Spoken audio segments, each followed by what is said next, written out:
അദ്ധ്യായം 84 അൽ ഇൻഷിഖാഖ്. മക്കയിൽ അവതരിച്ചത്. ഇൻഷിഖാഖ് എന്നാൽ പൊട്ടിപ്പിളരൽ എന്നർത്ഥം. ഒന്നാം സൂക്തത്തിൽ ആകാശം പൊട്ടിപ്പിളരുന്നതിനെ സംബന്ധിച്ച് പരാമർശിച്ചിട്ടുള്ളതാണ് ഈ പേരിന് നിദാനം. ബിസ്മില്ലാഹിർ റഹ്മാനിർ റഹീം.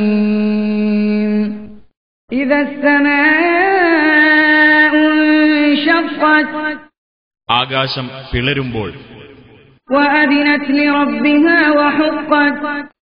അത് അതിന്റെ രക്ഷിതാവിന് കീഴ്പ്പെടുകയും ചെയ്യുമ്പോൾ അത് അങ്ങനെ കീഴ്പ്പെടാൻ കടപ്പെട്ടിരിക്കുന്നതാനും. ഭൂമി നീട്ടപ്പെടുമ്പോൾ അതിലുള്ളത് അത് പുറത്തേക്ക് ഇടുകയും അത് കാലിയായി തീരുകയും ചെയ്യുമ്പോൾ അതിന്റെ രക്ഷിതാവിന് അത് കീഴ്പ്പെടുകയും ചെയ്യുമ്പോൾ അത് അങ്ങനെ കീഴ്പ്പെടാൻ കടപ്പെട്ടിരിക്കുന്നതാനും.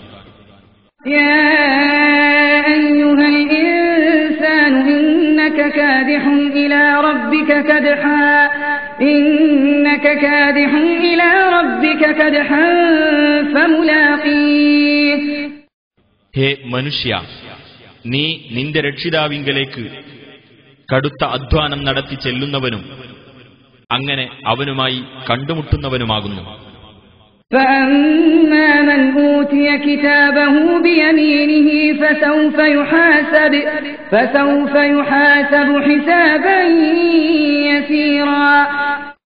എന്നാൽ പരലോകത്ത് ഏതൊരുവന് തന്റെ രേഖ വലതുകൈയിൽ നൽകപ്പെട്ടുവോ അവൻ ലഘുവായ വിചാരണയ്ക്ക് മാത്രം വിധേയനാകുന്നതാണ്.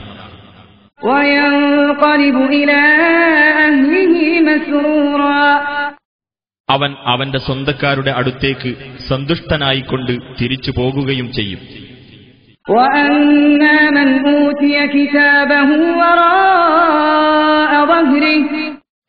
എന്നാൽ ഏതൊരുവന് തന്റെ രേഖ അവന്റെ മുതുകിന്റെ പിന്നിലൂടെ കൊടുക്കപ്പെട്ടുവോ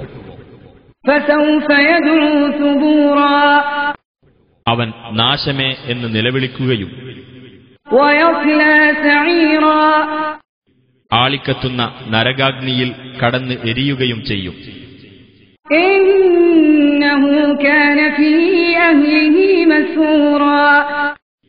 തീർച്ചയായും അവൻ അവന്റെ സ്വന്തക്കാർക്കിടയിൽ സന്തോഷത്തോടെ കഴിയുന്നവനായിരുന്നു.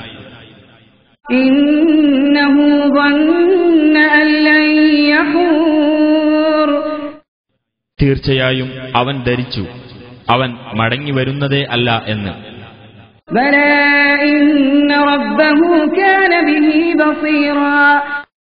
അതെ, തീർച്ചയായും അവന്റെ രക്ഷിതാവ് അവനെപ്പറ്റി കണ്ടറിയുന്നവനായിരിക്കുന്നു.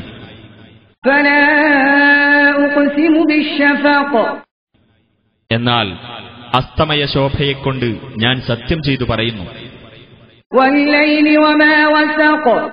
രാത്രിയും അത് ഒന്നിച്ചു ചേർക്കുന്നവയും കൊണ്ടും,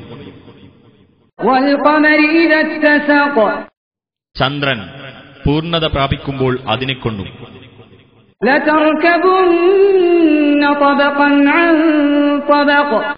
തീർച്ചയായും നിങ്ങൾ ഘട്ടം ഘട്ടമായി കയറിക്കൊണ്ടിരിക്കുന്നതാണ്.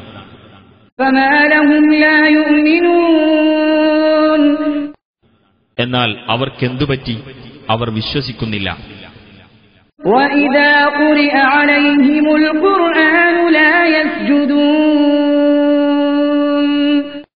അവർക്ക് ഖുർആൻ ഓതിക്കൊടുക്കപ്പെട്ടാൽ അവർ സുജൂദ് ചെയ്യുന്നുമില്ല.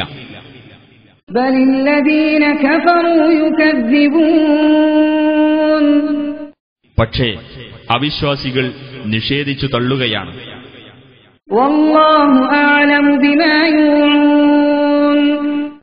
അവർ മനസ്സുകളിൽ സൂക്ഷിച്ചു വെക്കുന്നതിനെപ്പറ്റി അല്ലാഹു നല്ലവണ്ണം അറിയുന്നവനാകുന്നു.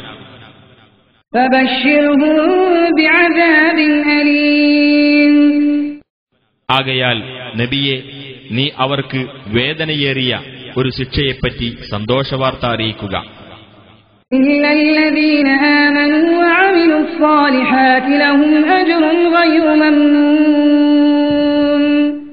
വിശ്വസിക്കുകയും സൽക്കർമ്മങ്ങൾ പ്രവർത്തിക്കുകയും ചെയ്തവർക്കൊഴിയെ അവർക്ക് മുറിഞ്ഞു പോകാത്ത പ്രതിഫലമുണ്ട്.